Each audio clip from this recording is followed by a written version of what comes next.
one of my properties. And you know what? When you have properties, you have a lot of problems. That's just being part of the landlord. And John here is my favorite HVAC and plumber. Yoo-hoo! He's helping me fix one of my properties today. Yep. And today he's gonna discuss what he did on this property, beginning with hot water tank. So John, take it away.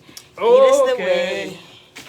So guys, John is very experienced and I asked him to share his knowledge on what he did today so that as a landlord, as a homeowner, you are well aware of what's going on in your property.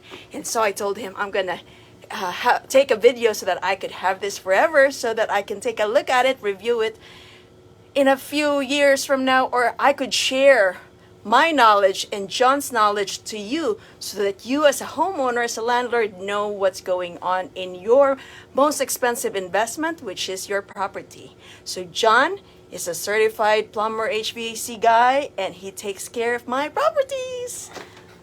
All right, John.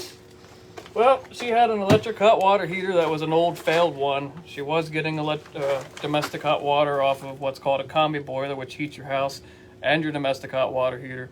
But your domestic hot water heat in the combi boiler failed. There was an existing electric water heater in place, but it was old.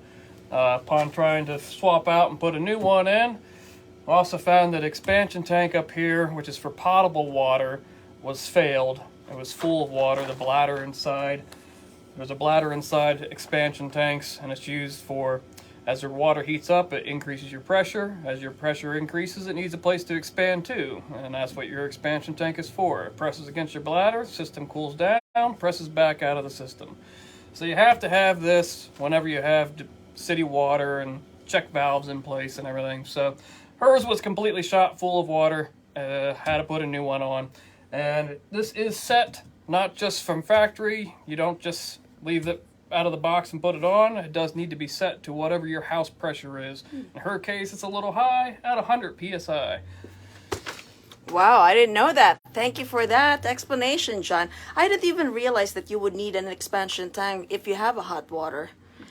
Yep, not always. A lot of times when you're on a well, you don't really require it. But True. Street water, you have check valves in place so that the pressure can't move anywhere, so it needs a place to move to. Which is the purpose of the expansion tank. Right. Well, John, thank you for this. Thank you for sharing your knowledge on installing the hot water and what the purpose is of the expansion tank. You're so welcome. guys, stay